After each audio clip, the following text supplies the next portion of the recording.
Pemirsa, seorang kreator konten di Bogor mendapati paket berisi kepala babi di depan rumahnya. Peristiwa yang diduga sebagai bentuk teror itu kini tengah diselidiki oleh pihak kepolisian. Assalamualaikum warahmatullahi wabarakatuh. Peristiwa tersebut terjadi pada Jumat sore. Mulanya korban mendapatkan kabar dari temannya bahwa terdapat paket di depan pagar rumah.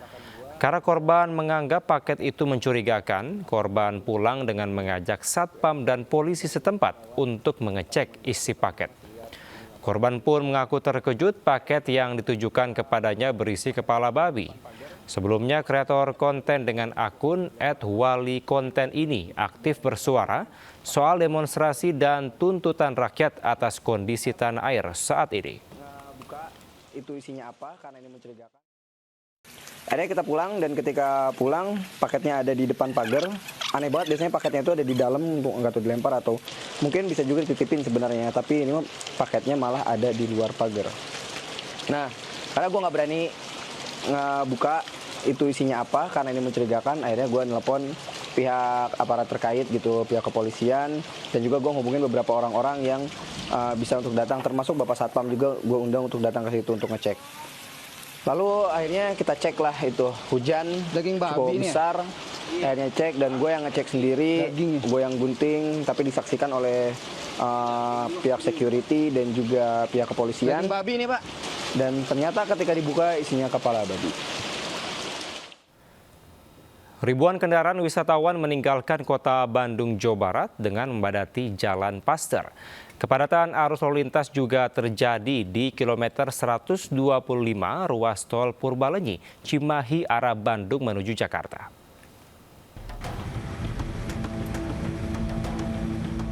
Ribuan kendaraan di kota Bandung padat akibat banyaknya wisatawan yang hendak meninggalkan kota Bandung usai berwisata. Arus lalu lintas di Jalan Dr. Junjunan mengalami peningkatan volume kendaraan wisatawan sejak Minggu sore. Selain itu, banyak wisatawan yang berburu oleh-oleh di kawasan tersebut sehingga memperparah kemacetan. Arus lalu lintas menuju Simpang Paster juga terjadi lonjakan kendaraan. Dari data Jasa Marga, sebanyak 33.839 kendaraan masuk ke gerbang tol Paster. Kepadatan juga terjadi di KM 125 ruas tol Purbalenyi Cimahi dari arah Bandung menuju Jakarta. Kendaraan pribadi akan kembali ke kota asal usai liburan mendominasi ruas tol ini. Antrean kepadatan juga terjadi di rest area KM 125 kota Cimahi. Kepadatan arus kendaraan diprediksi akan terjadi hingga Minggu dini hari. Tim Liputan iNews melaporkan. Sementara momen libur panjang penumpang Wush naik hingga 20%. KCIC bahkan hadirkan promo gratis masuk sejumlah destinasi wisata di Bandung hingga diskon hotel dan juga kuliner.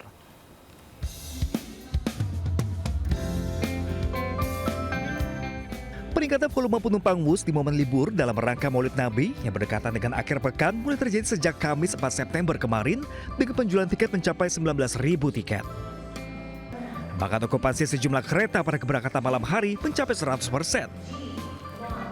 Jika dibandingkan dengan minggu lalu, jumlah tersebut meningkat hingga 20%. KCIC juga mengajak masyarakat memanfaatkan momen liburan panjang akhir pekan kali ini untuk menikmati program promo dan menjelajahi berbagai destinasi wisata dan kuliner di Bandung dan sekitarnya.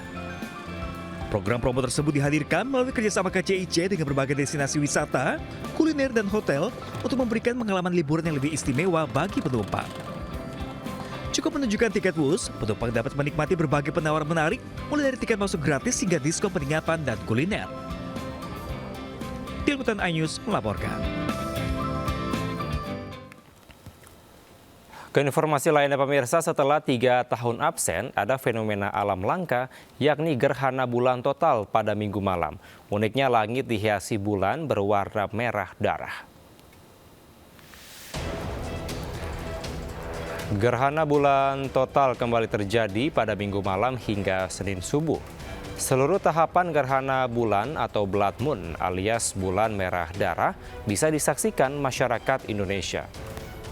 Namun mereka yang tinggal di sisi timur Papua bagian Indonesia tidak akan bisa mengamati akhir gerhana bulan karena matahari sudah terlanjur terbit. Tak hanya di sebagian besar Indonesia, fenomena blood moon dapat disaksikan di sebagian besar Asia, ujung Afrika, barat Australia, dan Eropa Timur. Amerika Utara dan Selatan akan melewatkan fenomena ini karena di belahan bumi tersebut tengah alami siang hari.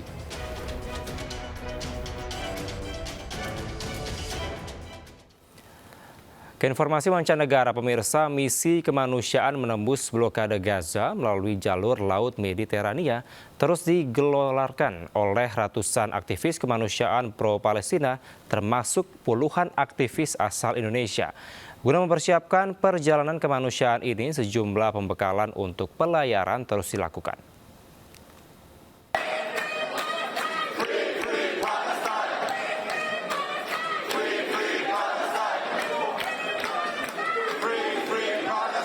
Pelayaran maritim dalam misi kemanusiaan Gaza tercatat sebagai misi kemanusiaan terbesar sepanjang sejarah.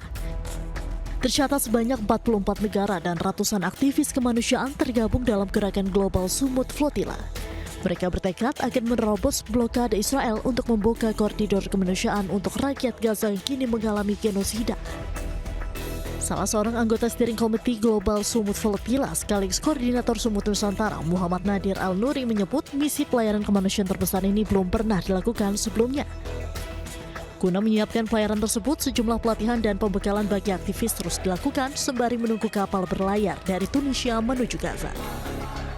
Bersama-sama di dalam satu usaha di bawah nama Sumut Nusantara, berada bersama-sama dengan Global Sumut Flotilla yang diwakili lebih sebenarnya daripada 50 buah negara, akan bergerak bersama-sama untuk memecahkan kepungan ke atas Gaza melalui jalan laut dan insya-Allah membuka humanitarian koridor, laluan kemanusiaan, supaya bekalan makanan, perubatan dan sebagainya boleh dibawa masuk ke dalam bumi Gaza. Indonesia bersama Malaysia dan sejumlah negara lainnya dari Asia Tenggara dan Asia Selatan akan diberangkatkan pada awal pekan ini dari Tunisia menuju jalur Gaza. Sejumlah bantuan kemanusiaan seperti makanan dan obat-obatan juga turut dibawa. Aksi kemanusiaan ini lebih mengedepankan aksi damai dan tanpa kekerasan, sehingga diharapkan Israel membiarkan konvoi laut ini masuk ke dalam jalur Gaza.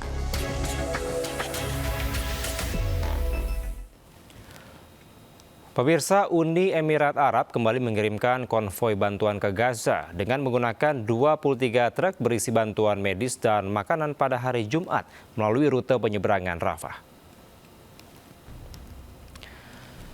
Konvoi dari truk sebanyak 23 truk merupakan bagian dari operasi Sival Rose Night 3 dari Uni Emirat Arab. Sebanyak 16 truk memuat bantuan medis untuk didistribusikan ke rumah sakit di jalur Gaza. Bantuan ini meliputi obat-obatan, solusi medis, dan peralatan medis yang menyelamatkan jiwa seperti ventilator, mesin, dan filter dialisis. Sementara sisa konvoi 7 truk mencakup bantuan pangan bagi pengungsi warga Gaza.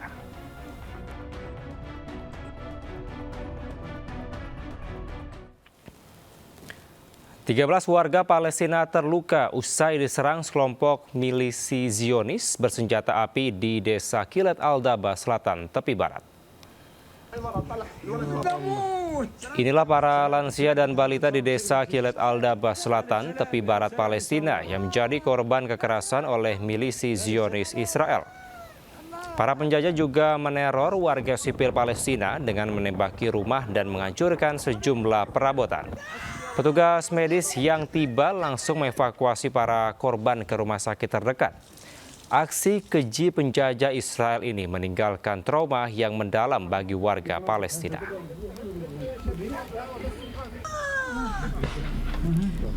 Sementara pemirsa, di tepi barat, tentara Zionis Israel menembaki seorang pemuda Palestina yang tengah melintasi di pos pemeriksaan.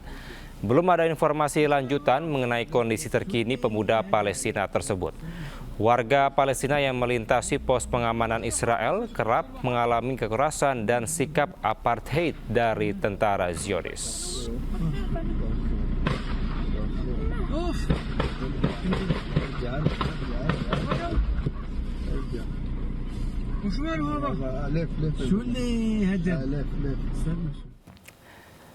Pemirsa, diduga akibat korsleting, 4 ruangan di bangunan Sekolah Dasar Negeri Cibarak Bek 1 di Cianjur, Jawa Barat ludes terbakar.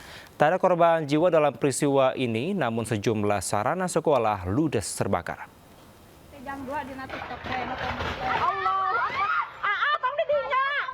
Inilah rekaman video amatir warga saat kobaran api melahap 4 ruangan bangunan Sekolah Dasar Negeri Cibarak Bek 1 Kecamatan Cibeber, Cianjur, Jawa Barat. Diketahui api bermula dari ruangan perpustakaan disertai suara letupan dari atap ruangan, kemudian menjalar ke ruangan lainnya. Setelah lebih dari 3 jam, kobaran api akhirnya bisa dipadamkan setelah 2 unit mobil pemadam kebakaran diturunkan ke lokasi. Tidak ada korban jiwa dalam peristiwa ini, namun sejumlah sarana sekolah termasuk kelengkapan operator sekolah ludes.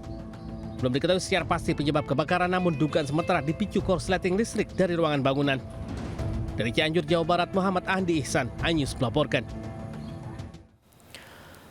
Sementara diduga akibat korsleting listrik, sebuah rumah di kawasan padat penduduk di Kecamatan Tenjo, Kabupaten Bogor, Jawa Barat terbakar. 1 mobil damkar diterjunkan ke lokasi untuk memadamkan api.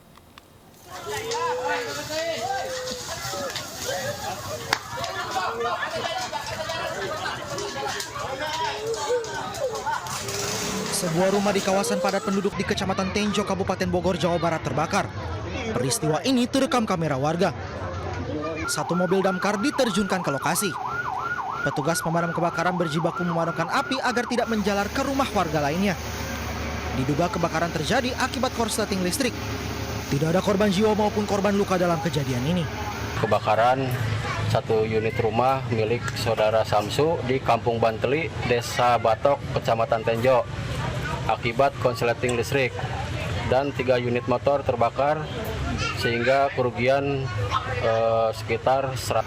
Hingga kini peristiwa kebakaran masih dalam penyelidikan Polsek Tenjo. Dari Kabupaten Bogor, Jawa Barat, Iwan Setiawan, iNews melaporkan.